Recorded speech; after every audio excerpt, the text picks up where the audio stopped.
शङ्कर भोले बम बम बम शङ्कर भोले बम बम बम दर्शन गर्न पशुपतिनाथ दर्शन गर्न पशुपतिनाथ।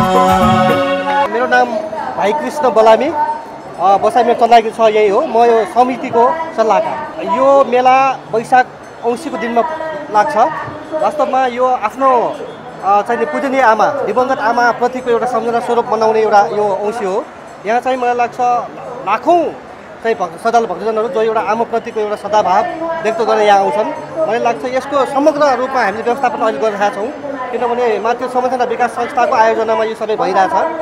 मलाई लाग्छ हामीलाई यो औँसीमा सहयोग गर्ने विभिन्न तह र तबकाका जनसमुदायहरू छन्, जस्तै स्वयंसेवकको रूपमा स्काउटको होइन भलिन्टियर्सहरूको हिसाबमा स्कुलकाहरू सबै लगायत सबै चाहिँ क्लबहरू सबैले हामीले चाहिँ यो जुन मेला व्यवस्थापनको लागि सहयोग गरिराख्नु भएको छ। यहाँ चाहिँ मैले अघि नै भने तपाईँलाई कमसेकम एउटा दिवंगत आमा प्रतिको एउटा सदाभावमा आउने, त्यसले गर्दाखेरि कमसेकम हिजोदेखि नै यो मेला लाग्छ। हिजो चाहिँ राति सबै चाहिँ टाढाका जनसमुदायहरू यहाँ आउँछन्, यहाँ बस्छन्, बत्ती बाल्छन्, आमाप्रति सदाभाव व्यक्त गर्छन् र आज त्यो व्यक्तिलाई सेलाउँदै र आमाप्रतिको एउटा चाहिँ सदाभाव व्यक्त गर्दै आमाको दर्शन गरेर यहाँबाट चाहिँ बाहिर जानु। अब ठ्याक्कै यति नै भन्ने कुरा त हुँदैन, किनभने लाखौँ चाहिँ आउँछन् देशभरिको एउटा मलाई लाग्छ यो एउटा पूजनीय ठाउँ हो होइन। माता तीर्थ motherland are greater than heaven भन्छ होइन, किनभने एउटा आमाप्रतिको सदाभाव नै विश्वको लागि एउटा ठुलो एउटा चाहिँ आस्थाको धरोहर हो।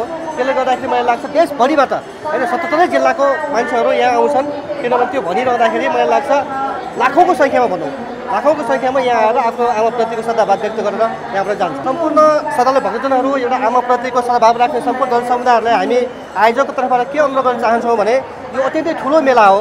यहाँ तपाईँहरू विभिन्न ठाउँबाट आउनुहुन्छ, हामीलाई दुःख पनि लाग्छ किनभने धेरै समस्या छ होइन, किनभने यत्रो लाखौँ जनसमुदायलाई हामीले व्यवस्थापन गर्न कठिन पनि छ। त्यो कठिन भइरहँदा पनि हामीले गर्नै पर्छ। त्यसले गर्दाखेरि अब एउटा चुस्त दुरुस्त एउटा व्यवस्थापन गाह्रो पनि हुन्छ।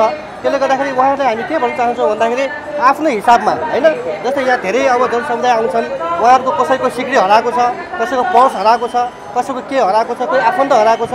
त्यसले गर्दाखेरि उहाँहरूकै एउटा समस्या समाधानको लागि हामी यहाँ बसेका छौँ।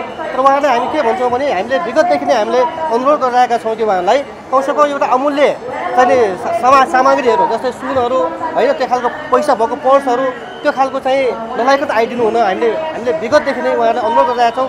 अब अहिले भर्खरै पनि एउटा सिक्री हराएको भन्ने जानकारी आएको छ। हामी यो अब मोनिटरबाट हामीले चाहिँ एउटा सिसी क्यामेराको माध्यमबाट त्यो खोजी गरिरहेका छौँ। मलाई लाग्छ हिजोको दिनमा हामीले त्यो चाहिँ चोरी भएको सामान पनि हामीले फिर्ता गरेको हाम्रो इतिहास छ। त्यसले गर्दाखेरि हामी त्यो अभियानमै हामी लागिरहेको छौँ। यहाँ चाहिँ एउटा सदाभाव एउटा आध्यात्मिक चिन्तन भएकै मान्छेहरू पनि आछन्।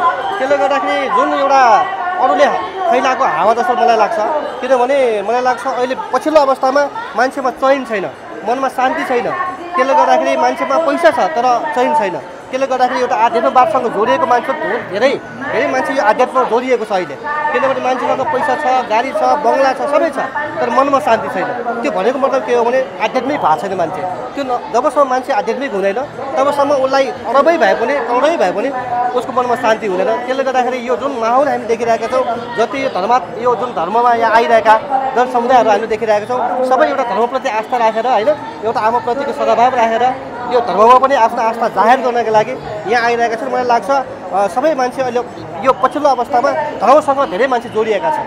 नमस्ते, म रजी बलामी, यस मातृ संरक्षण समिति तथा विकास संस्थाको सदस्य। यो प्रत्येक वर्ष हाम्रो मेन आमाको औँसीको मुख हेरी एक दिन हुन्छ, तर त्यसको अघिल्लो दिनदेखि लिएर हामीले व्यवस्थापन सहज तरिकालाई श्रद्धालु भक्तजनहरू आउनेहरूलाई सबैले सहजसँग होस् भनेर हामीले यो व्यवस्थापन समितिले हामीले चाहिँ विभिन्न तहमा उपसमिति बनाएर हामीले यस बजार व्यवस्थापनलाई मेलालाई सहज र सजिलो तरिकाले छरितो होस् भनेर हामीले व्यवस्थापन गरिरहेको छौँ। यस आजको दिनमा तपाईँको हाम्रो 5 लाखदेखि 10 लाखसम्मको हाम्रो यो श्रद्धालु भक्तजनहरू यस आमाको तीर्थस्थलमा आउने गरिन्छ मातृतीर्थ। हामीले चाहिँ तपाईँको अहिले जस्तै हामीले अहिले भर्खरै हेरेर चाहिँ हामी अलराउन्डर हामी घुम्छौँ, ठाउँ ठाउँमा हेर्छौँ।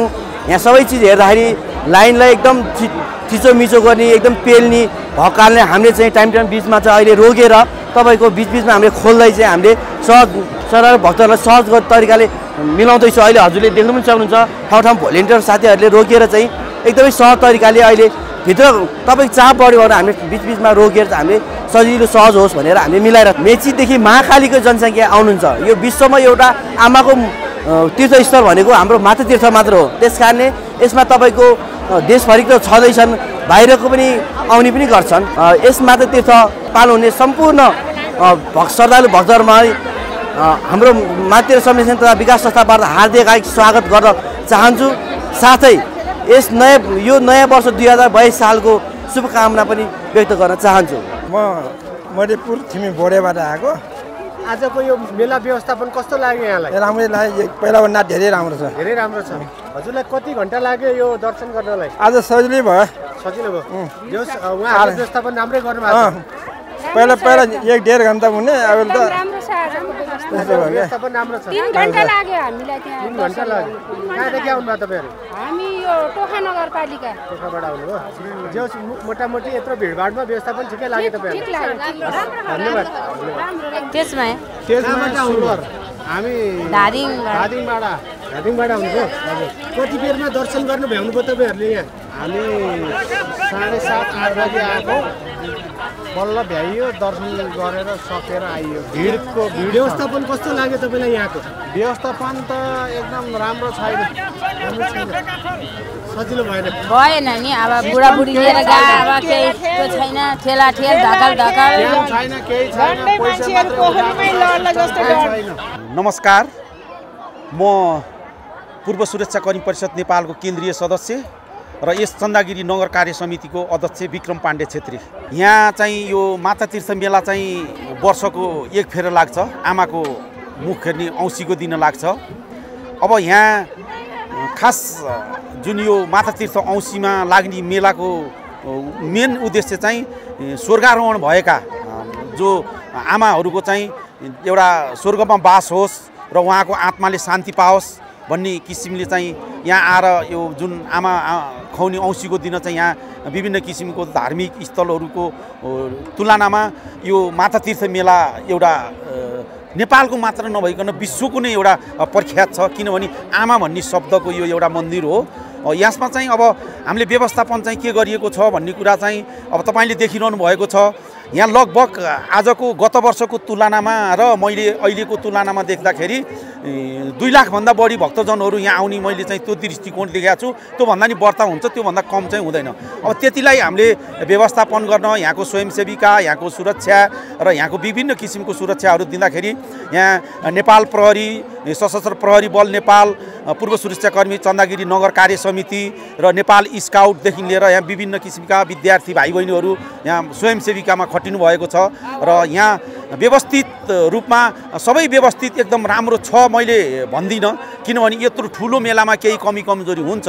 गत सालको तुलनामा हेर्दा अब अहिलेको तुलनामा हामीले केही सुधारेका छौँ र आउने दिनहरूमा पनि हामीले यसलाई केही सुधार गर्नेछौँ भन्ने कुरा म यहाँलाई प्रश्न पार्न चाहन्छु। सम्पूर्ण यहाँ आउने भक्तजनहरूलाई यो माता तीर्थ मेलामा आएर एउटा संसारकै एउटा चित प्रचित ठाउँ हो। यो एउटा यस्तो किसिमको प्राकृतिकले त्यस्तै दिएको छ। यहाँ त्यहाँमाथि यो जमिनी भूभागले पनि त्यस्तै दिएको छ। यो सबै कुरा दृष्टिकोण ल्याउँदाखेरि अब आउने दिनहरूमा यो ठाउँ यस्तो छ है, यो ठाउँको व्यवस्था गर्दा कति राम्रो हुन्छ र यो ठाउँलाई अझ व्यवस्थित गर्दाखेरि के हुन्छ भन्ने कुरा यहाँको भक्तजनहरूसँग हामीले सुझाव र सल्लाह पनि लिने गरेका छौँ। सायद अब आजको दिनमा जुन यो तपाईँले देखिरहनु भएको छ, मौसमले नै हामीलाई असाध्य साथ दिएको छ र गत वर्ष यहाँ पानी परेर यस्तो भएको थिएन। जुन 3 बजे नै मान्छेहरू चाहिँ भक्तजनहरू गइसक्नु भएको थियो, तर अहिले यो स्थिति छैन। 3 बजे होइन, बेलुका 4-5-7 बजेसम्म पनि यहाँ भक्तजनहरू आइरहनुहुन्छ र यसलाई चाहिँ व्यवस्थित गरेर अझ राम्रो होस् भन्ने भक्तजनहरूसँग शुभकामना पाउँछौँ भन्ने हामीले पुनः आशा राखेका छौँ। आजको यहाँको व्यवस्थापन कस्तो लाग्यो? व्यवस्थापनमा अलिअलि व्यवस्थित देख्न सकिएन, किनभने मन्दिरको भित्रमा जाँदाखेरि व्यवस्थित तरिकाको देखिएन। अब त्यहाँ फोहोरफार पनि धेरै देखियो।